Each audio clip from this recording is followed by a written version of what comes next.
2012 Formula 1 season look like if the top 3 drivers in the championship, Sebastian Vettel, Fernando Alonso and Kimi Raikkonen that is, were not there? Usual statement that I've said in a few of these now. Yes, Mark Webber, Felipe Massa and Romain Grosjean all have no teammates, they're just on their own. And by the way, if you hear a fan in the background, it is rather warm, I am not turning it off. I'd rather not boil while recording this video. The Australian Grand Prix kicks things off for the opening race of the season, and it's a brilliant start for the McLaren boys as they end up locking out the front row with Lewis Hamilton taking pole position ahead of his teammate Jenson Button. But come the race, then it's the other way around as how things actually end up working out, with Jenson Button taking the opening race of the season, much like he did in 2009 in his championship winning year for Brawn. This time with McLaren, he wins the race with the fastest lap ahead of his teammate in second place, Lewis Hamilton, making a McLaren 1-2 finish for a brilliant start for the Woking-based team season, and then Mark Webber will be rounding off the podium in P3. Meanwhile, further down the grid there is several retirements, and the two HRTs don't even qualify for the race. Says a lot about how their season's gonna go. Off to Malaysia for the second race of the season, and Lewis Hamilton's strong qualifying form continues as he takes pole position for the second race in a row, but it's another P2 for him come race day, and the race win actually ends up going the way of young Sergio Perez down at Sauber for his debut win in Formula 1, the Mexican standing on the top step of the podium for the first time ever in his Formula 1 career. He gets the better of Hamilton, who has himself for second place ahead of Mark Webber, once again finishing third. He was a third on at his home race, which would be a delight for him, and then he's third again here. Chinese Grand Prix is up next, and this one ain't too much different from reality. Nico Rosberg still ends up taking pole position for this race. The Mercedes going very, very well on this circuit on this afternoon in 2012, and of course Nico Rosberg won this race in real life. He still wins it here. It's still a debut victory for Nico Rosberg, his first victory of the eventual world champion. He wins it ahead of Jenson Button, returning to the points really after he failed to score in Malaysia. He's in second place, and then Lewis Hamilton makes it 3 podiums in 3 races with a third place finish. Round 4, we're off it to the Sakira International Circuit for the Bahrain Grand Prix, a track that's become a modern classic really in Formula 1. Lewis Hamilton's been very, very quick in qualifying so far this season. That continues this time out. He makes it 3 poles in 4 races. He takes pole position for the Bahrain Grand Prix. However, that's not even a podium for him come race day. He ends up falling backward down to P5 in the end, so not a brilliant race for him, but he's still in the points, although for the first time this season he's not on the podium. The podium positions actually end up going the way of Nico Rosberg, the winner of the last race. He finishes up in 3rd place, and then Mark Webber takes 2nd place as he makes it 3 podiums in 4 races for him. But the race victory ends up going the way of Romain Grosjean, who is at the start of his first full season in Formula 1. He did half a season back in 2009. It's a full season this time for him, and he's getting his first ever race victory, this time out in Bahrain. Delight for him, delight for the French fans, as France is winning a race for the first time in, 16 years, if my mental maths is working properly. And now for round 5, it's off to Barcelona, a weekend that's largely unaffected really with the removal of the top 3. The only difference is that Alonso ain't hounding Maldonado for the race win. Lewis Hamilton still goes quickest in qualifying. He still gets thrown out of qualifying for failing to provide a fuel sample, and Maldonado does end up inheriting the win and does end up going on to take that race victory, his first ever race win, his first ever podium actually in Formula 1, and is ahead of Romain Grosjean, the last time the race winner, finishing in 2nd place. And then in 3rd place, it is a first ever podium for Kamui Kobayashi for Sauber. He is getting on the podium in P3 this afternoon. 5 rounds in, let's take a look at how things are shaping up after we've had 5 different winners in the first 5 races. You might be thinking right now, do we still get 7 winners in the first 7 races? Just you wait and see. I'm not even joking, this is perhaps my favorite one of these videos I've ever done. And that's me saying it from just having worked it out. This season is brilliant. It's brilliant. But right now, it's brilliant for Lewis Hamilton as he's leading the championship on 71 points in these early stages. He is, 7 points ahead of Mark Webber, sitting in 2nd place on 64 points, while the top 5 is being rounded off by Nico Rosberg, Lewis's future teammate, on 55 points. 4th place is currently going the way of Romain Grosjean on 53 points. It's very, very close right now in that kind of 3rd place, 4th place, 5th place region. And 5th place is only 2 further points back on 51 points. That's Jenson Button rounding off the top 5. 6th place is a further 10 points back, and that's Sergio Perez on 41 points. While 7th place, you're going to find Pastor Maldonado getting the benefit of getting right up there after that win in the last race in Barcelona. He's on 32 points, while 8th place is tied with him. Kamui Kobayashi also on 32 points, but of course Maldonado gets 7th on count back as he's won a race this season, and Kobayashi's best finish is 3rd. 9th place is going the way of Paul di Resta. The Scotsman lining up in 9th in the standings at the moment on 29 points, while the top 10 is being rounded off by Bruno Senna on 20 points. The World Championship graph at the moment for the Drivers' Championship, of course you can see Hamilton leading the way. He's had a very, very strong start to the season. Mark Webber got close after Bahrain, but not quite close enough. And then you also have Nico Rosberg, Romain Grosjean and Jenson Button also all there on the table. It's very close between them in the battle for 3rd. Of course, we are at a very early stage of the season at this present moment in time, as we now look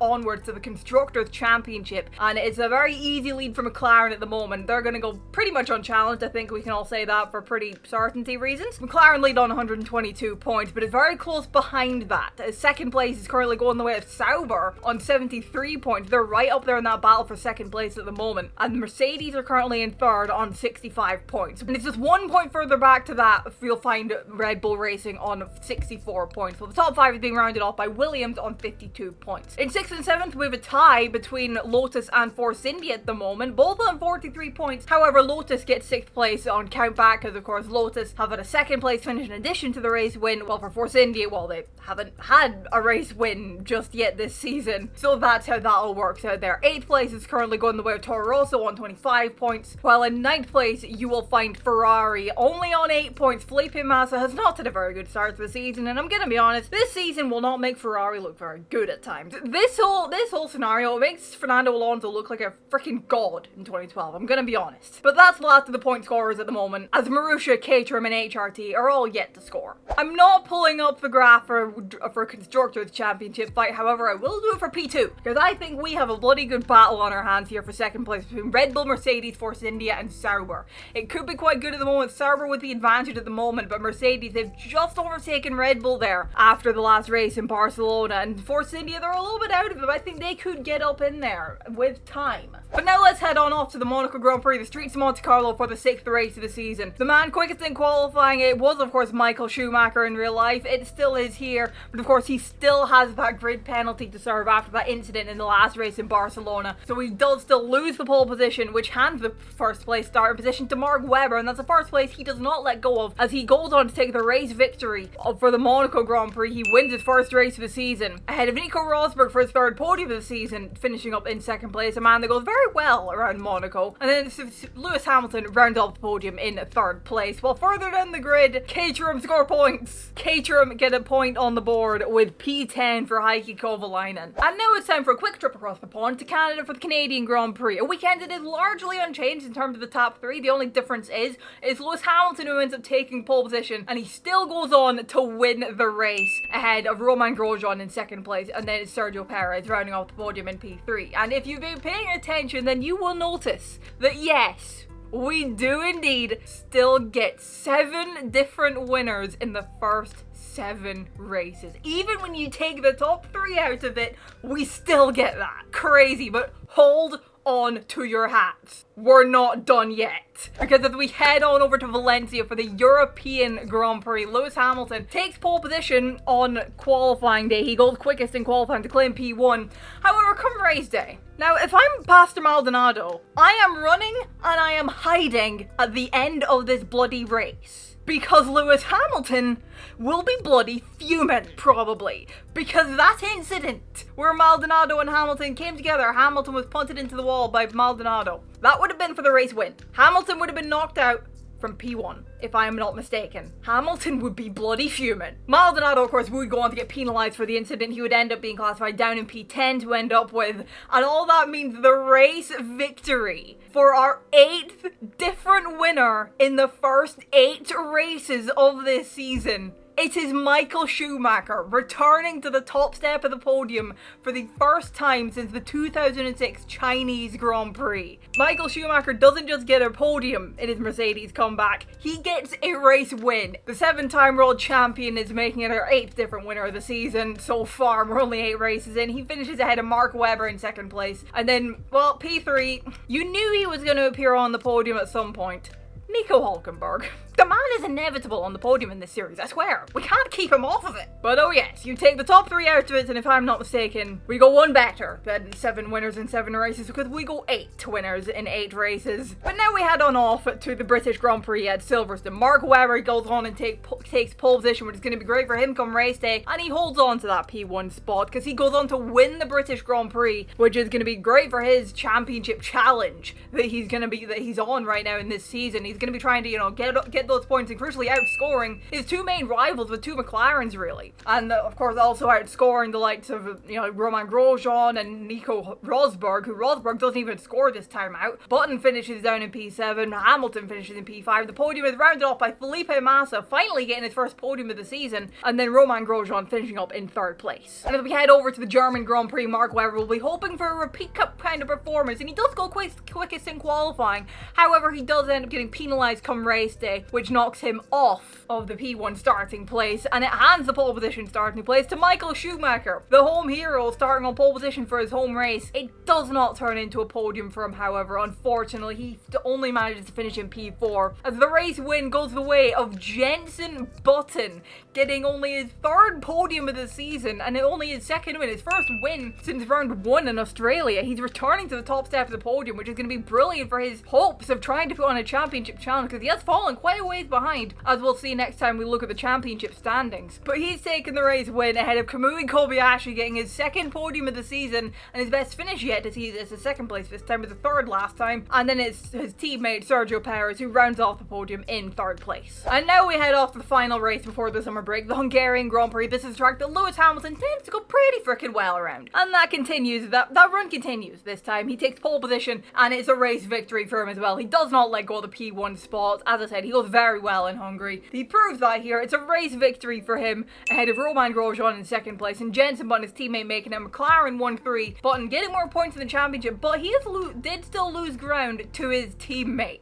As we now look on to the championship standings as everybody heads off for the summer break, and Mark Webber, after his recent couple of wins he's gotten in the last few races and also an additional 2nd place, he's leading the standings on 162 points, almost 20 points ahead of Lewis Hamilton in 2nd place on 146 points. 3rd place is currently going the way of Nico Rosberg on 109 points, so it's quite a ways back for Rosberg, but anything can happen. In the actual season at one point, then Sebastian Vettel was 46 points behind or something like that, but he is 4 points ahead of Jenson Button, who is on 105 points. He is quite a ways off the championship lead at the moment, about 60 points or so. Can he pull it back? We're gonna have to wait and see as the season goes on, but he's 1 point ahead of Romain Grosjean, who's currently rounding up the top 5 on 104 points. 6th place is currently going the way of Sergio Perez on 81 points, while 62 points is what Kamui Kobayashi has in 7th place. 8th place and 9th place are tied on 59 points. That's Michael Schumacher and Paul di Resta, but Schumacher gets the higher place on countback because he's won a race. Meanwhile, the top 10 is being rounded off by Felipe Massa currently on 54 points. And here's the graph. You can see that Mark Webber has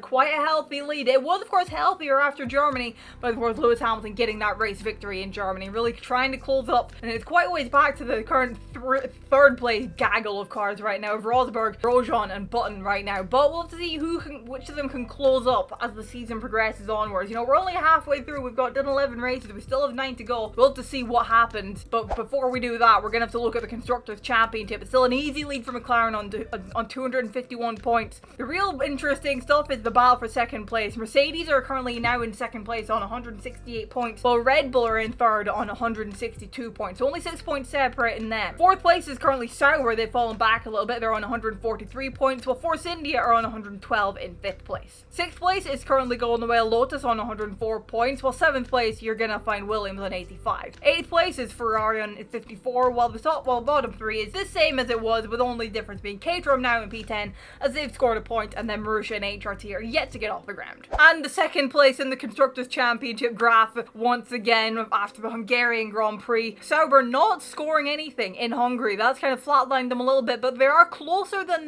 they're still up there. They're still relatively thereabouts in that battle for second place. They can pull it back, you know. Force India, they're a ways behind, but we'll have to see what happens as the season progresses onwards. And also, if you're enjoying this video and you want to see more of my content, then do it to the subscribe button as I try and get my words out correctly. I have more of this series. Here's the list of the ones I've done. Up next will be 2011 without Sebastian Vettel. But anyway, subscribe if you're new around here to steer in for more Formula 1 content, some of my other content as well, where I'm just chatting about crap to do with Formula 1. Drop a like if you're enjoying the video, it really helps out. Let me know your thoughts in the comments below, but let's get back to it. Let's return from the summer break as we head on off to the Belgian Grand Prix. A race that was a little bit messy at turn 1. On that, well, first of all, Jenson Button, who takes pole position, his first pole position of the season, might I mention, but that'll be handy for him to kind of stay out of the skirmishes behind, because I'm running with Grosjean would still hit Hamilton. I'm assuming that the Sauers would also still be hit. Alonso isn't there to be vaulted over the top of. I don't know if anybody else would end up being vaulted over the top of, but we're gonna roll with Romain Grosjean still does his gymnastics at turn 1. Pastor Maldonado still jumps the start horribly. Lewis Hamilton is still knocked out of the race, as are the two Sauers, and it's still Jenson Button who goes on to take the race victory. He doesn't win a race for ages, then he gets 2 and 3, you know? That's the way it goes for Jenson this season, it seems. You know, second place is Nico Hülkenberg. He's back on the podium. As I said, you can't bloody keep him off the podium in this series. Maybe this universe Hülkenberg needs to go have a word with real-life Hülkenberg about getting on the podium. But rounding off the podium is Felipe Massa, finishing off in 3rd place, which might give this Tifosi a little bit of hope heading into the next race at Monza, the Italian Grand Prix, that he can maybe have a strong result. It doesn't come in qualifying. The qualifying joys actually end up going the way of Lewis Hamilton, who takes pole position, and that strong qualifying form translates into strong race form. As Lewis gets his 3rd race win of the season, he goes on to take the race victory while his teammate retires, which isn't going to be great for Jenson in the championship, but it'll be great for Lewis. Mark Webber also retires, so it's doubly great for Lewis. But Felipe Massa does end up finishing in 3rd place, behind Sergio Perez, who takes 2nd place. Off to the streets of Singapore now, and the man I'm going to call the 2012 without the top 3 qualifying wizard strikes again as Lewis Hamilton takes pole position for the Singapore Grand Prix, but he does still end up retiring from the race with those problems. Reliability striking him once again.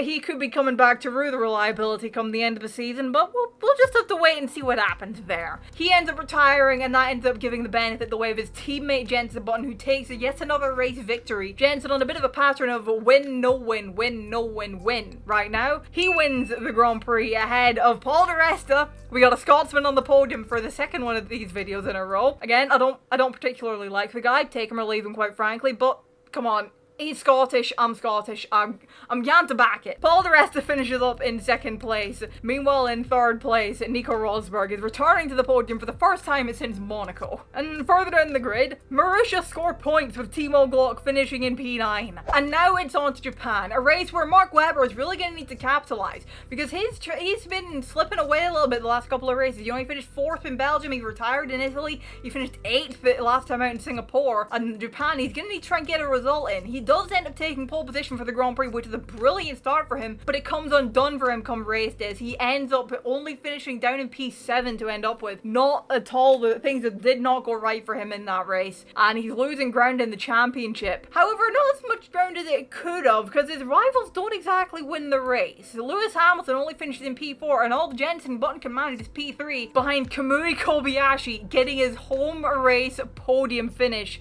in 2nd place. Absolute joy for the Japanese fans see one of their own on the podium at home. The race win actually goes the way of Felipe Massa. Ferrari actually still managing to get a win in this season, even without Fernando Alonso's heroics and godlike ability this season. But Felipe Massa is taking his 1st win of the season, which is going to help him out in trying to actually get a decent result in this championship, which we can see where he's currently sitting as we now look at the standings right now, and it is oh so close at the top. Things have closed right up. Mark Webber, despite things slipping away, he is is still leading the championship, however, it's not by as much. Lewis Hamilton is only one singular point behind him on 183. Jenson Button has been the real big winner of these last 4 races, as he has closed right up. I mean, the last 4 races, I mean, he's been on the podium in every race since Germany, except for Italy, where he DNF'd. He is on an incredible run. He is on 170 points. He has closed right up. He's back in, he's in this championship fight. Well, in 4th place, you're going to find Nico Rosberg, who's been knocked down to 4th on 136 points. Well, 5th place, rounding up the top 5, is Felipe Massa, getting up there on 119 points. 6th place, you'll find Romain Grosjean on 116, while 7th is 105 points for Sergio Perez. 8th place, you'll find Paul di Resta on 90 points, while 9th place is 3 points further back from that, 87 points, going the way of Kamui Kobayashi, while the top 10 is still being rounded off by Michael Schumacher on 83 points. And if we take a look at the graph, it is closed up at the top. We've taken Nico Rosberg and Romain Grosjean off the graph. They don't need to be here anymore. They're not in this fight. But these 3 are. You could see how far back Jenson was. He was so far back after Europe, after Canada. He was so far down. He has closed right up. He is in this fight, but Lewis Hamilton is even closer to Mark Webber. He is gunning for that 2nd title, while Mark Webber is gunning for his 1st title. Who of these 3 drivers will come out on top? We'll have to wait and see. In the Constructors, it's an easy lead for McLaren. They're gonna win the Constructors anytime in the next couple of races. They're gonna win it early. We all know that. 353 points plays at 219 for Mercedes. Well, 3rd place is going the way of Sauber. They've gotten back up there. They're on 192 points. They're not that far ahead of Red Bull, who have fallen back a bit on 184 points. Well, the top 5 is rounded off by Force India, 171. They've closed up quite a bit in the last few races. They're getting up there. 6th place is 119 points for Ferrari, playing 116 points for Lotus in 7th place, while 8th place is Williams on around 100 points. 9th place, you're going to find Toro Rosso on 58 points, while the bottom 3 is the exact same as it has been, really, with Marussia getting back up into 10th place. They're on 2 points. Caterham's 1 and HRT still have absolutely nothing. And now it's off to South Korea for the Korean Grand Prix. It's a brilliant weekend for Mark Webber, who is extending his championship lead as he gets a hat-trick this weekend of pole position, fastest lap, and race win, which is exactly what he needs to do, as Jenson Button retires from the race and Lewis Hamilton only manages to finish down in P7. So it's brilliant for Mark Webber, really getting a lot of ground on his championship rivals, and is in the late stages of the season, doing something like that is key. As 2nd place ends up going the way of Felipe Massa, while 3rd place is a return to the podium for the 3rd time this season of Nico Hülkenberg. Seriously, what is it with this guy in this series? He's always on the bloody podium. Off to India now for the Indian Grand Prix round 17, and McLaren can win the Constructors' Championship this time out. Mercedes are really the only people left who can challenge them, and they really just need to make sure the gap is 129 points or more after this race, which I have every confidence that they will do that. But in qualifying, it's actually Red Bull taking the spoils, as Mark Webber takes his 3rd consecutive pole position this time out, and it's the 2nd consecutive race win for him. And it's his 2 main rivals, the McLarens, joining him on the podium for Hamilton in 2nd and Button in 3rd. And those points for McLaren, those 15 points and the 18 points, means that McLaren win the Constructors' Championship for the first time since the late 90s. It's been quite a while for McLaren for not winning the Constructors' Championship, but they've gotten it this time out, as the Mercedes pair cannot challenge it, with Rosberg finishing in 8th place only and Michael Schumacher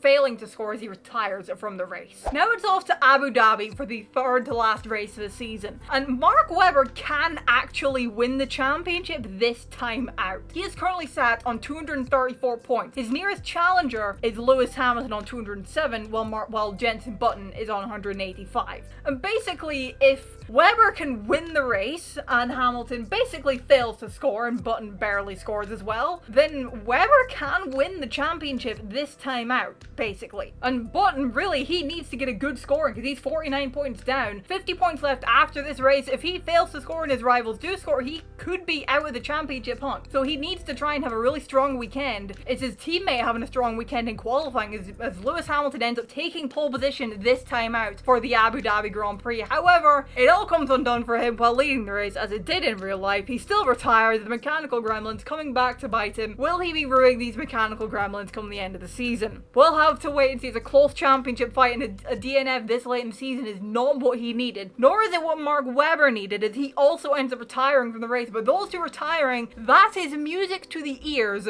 of Jenson Button, as he goes on to take the race victory this time out. Brilliant for him in the championship, really getting a break there to really get some points back on his rivals. As in second place, it's Pastor Maldonado getting a second podium of the season, his first podium since his win at the Spanish Grand Prix, and third place is Kamui Kobayashi making a return to the podium finishes. From Abu Dhabi, it's a hop across to the United States of America and to Austin, Texas, and the Circuit of the Americas for the first ever US Grand Prix held at the Circuit of the Americas. 2012 was the first time that race was held, and it's a race that Lewis Hamilton did go rather well at. He ends up taking pole position once again. He has been on fire in qualifying this season, really, and that's showing here. He gets pole position, and that pole position turns into a race victory for him after his retirement last time out. That is exactly what he needed to do. And crucially, as Mark Webber retires from this race again, a second retirement in a row at the late stages of the season, this is not what Mark Webber needed. This is the exact opposite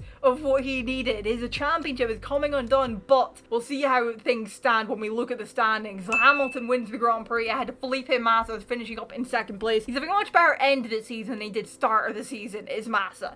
And third place is Jenson Button, continuing a trend of either finishing first or third when he finishes the race since Germany. But now let's have a look at how all the battles are shaping up ahead of the final race of the season in Brazil. In terms of the championship, we have a last race decider. Webber could have won it in Abu Dhabi, he didn't. He could have won it in the USA, he didn't. But he can still win it in Brazil, as he is leading the way on 234 points. But he is only 2 points ahead of Lewis Hamilton in second place on 232 points. Jenson Button is a further 7 points back from that on 225 points. So we still have 3 drivers in contention. 9 points is all that separates the top 3. And with the constructors out of the way, then, well, McLaren don't really have to think about that. They can just let their drivers go hell for leather because they don't have anything to worry about. They can race for themselves, really, if you know what I mean, because the constructors are out of the way. And Mark Webber, well, he's the only Red Bull driver on the grid. It's going to be a great finale between these 3 drivers. And you can see how close it is on the chart. Webber with a tiny lead and Hamilton right there. Button has closed right up as well. It's so close, but that's not the only place where there's battles in this field. In terms of 4th place, and Felipe Massa is looking pretty solid for that. But for 5th place, there is a bit of a scrap going on between Romain Grosjean and Nico Rosberg. 148 points plays 141. 7 points is the difference. We'll have to wait and see how that all shapes itself up. But behind that, there is a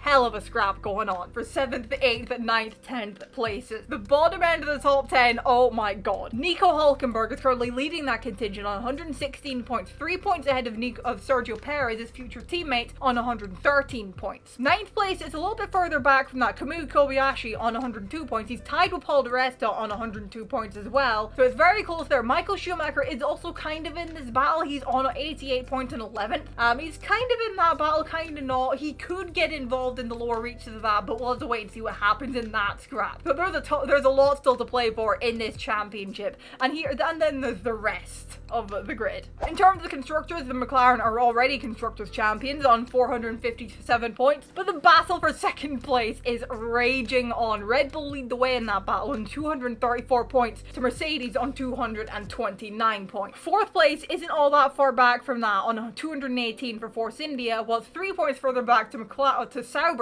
on 215 points. It is quite close. 19 points between those 4 teams. You can see it here. It's very close. Force India have closed right up in this battle. Which one of them will come out on top? Will they finish in this order, or will someone have a brilliant weekend in Brazil and actually take things? You know, we'll have to wait and see what happens there. Elsewhere in the Constructors' Championship, Ferrari are looking solid and in 6th place on 179 points, while Lotus and Williams are currently tied on 148 points. We'll have to see who comes out on top there. Toro also are on their own, as they have been most of the season, on 87 points, while the bottom 3 is still Caterham, Marussia and HRT. And now let's head on off to the wild 2012 Brazilian Grand Prix. A race that was a little crazy in real life, I'm gonna be brutally honest, and it's a race that sees Lewis Hamilton starting on pole position. That is a brilliant start for him to be able to try and really claim his 2nd championship in Formula 1 of the circuit, where he claimed his 1st championship back in 2008, also for McLaren, and it's his last race for McLaren, so that would be a lovely way to sign off his time with McLaren, with winning another championship, taking the championship back to Woking. But come the race, well, similar to what I said for the European Grand Prix, if I'm Nico Hülkenberg, I am running and hiding after this bloody race.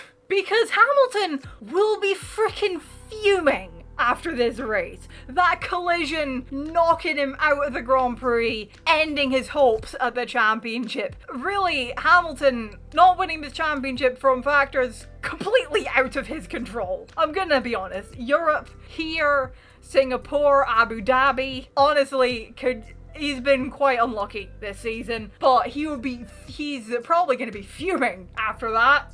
So if I'm Nico Hülkenberg, I'm running and hiding, to be honest. Much like Pastor Maldonado would in Europe, in my opinion. But Hamilton being out of things opens the door for Button and Webber to see who between them will come out on top. And with a 9-point gap between Button and Webber, then Button would need to win the race with Webber finishing 3rd or lower. And that is exactly what happened. Jenson Button wins the 2012 Brazilian Grand Prix, and he takes the championship by just one singular point, as Mark Webber finishes in 3rd place, with Felipe Massa delighting the home crowd by finishing in between them. 1 point is all that separates them in the end. Somehow the season is even better, I think, than it was good in real life, but it's just as good, if not better, here. That's just my opinion. But Jenson Button, for the 2nd time ever, is world champion at the circuit where he took his first championship in 2009. He's done what McLaren couldn't actually do in 2012, and he's won the championship. In the Grosjean-Rosberg battle, they both end up failing to score, so no changes there to end up with. And in the battle that was raging on elsewhere, further in the grid for 7th, 8th, 9th, and 10th, then it ends up being advantage Hülkenberg as his 4th place finish sees him come out on top in that battle, while the others will have to settle for the places behind. And elsewhere, Caterham get their best result of the season as Vitaly Petrov finishes in 8th place, and Marussia are back in the points with Charles Pic finishing in 9th. But now let's have one final look at the championship standings. Jenson Button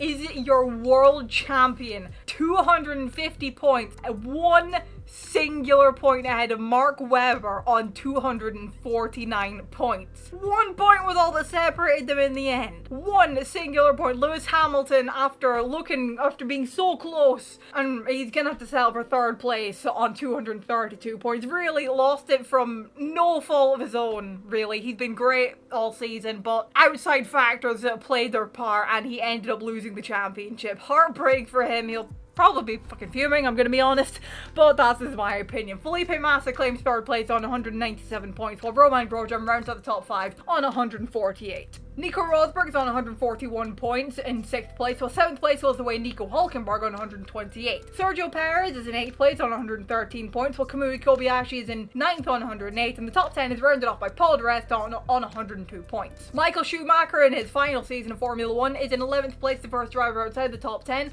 on 98 points, while Bruno Senna ends up in 12th place on 77 points. Pastor Maldonado is 6 points further back from that on 71 points, while Daniel Ricciardo, in his first full season in the sport, is on 52 points in P14. His teammate Jean-Eric Vergne is behind him on 44 points in P15, and that's the last of the double-digit points. Vitaly Petrov is in 16th place on 4 points. Timo Glock scores 2 points in 17th place. Charles Pic is also on 2 points in 18th place. Heikki Kovalainen is also on 2 points in 19th place, and he's the last of the point scorers, as Jerome D'Ambrosio, who stood in for Romain Grosjean when he got that 1 race ban for Italy after he did his gymnastics in Belgium, he scores nothing, as does Narain Karthikeyan and Pedro Della Rosa, because HRT were quite frankly crap. Here is the final chart. You can see how close things were in the end just there. Button just clinching it like Kimi in 2012. He goes relatively, he's there, but he's relatively under the radar for a lot of it, just kind of, you wouldn't think he might not be a factor in the end, and boom, he's there, he takes it. You can see it from how far back he came. It was really after Silverstone, I think, is when the gap was at its biggest.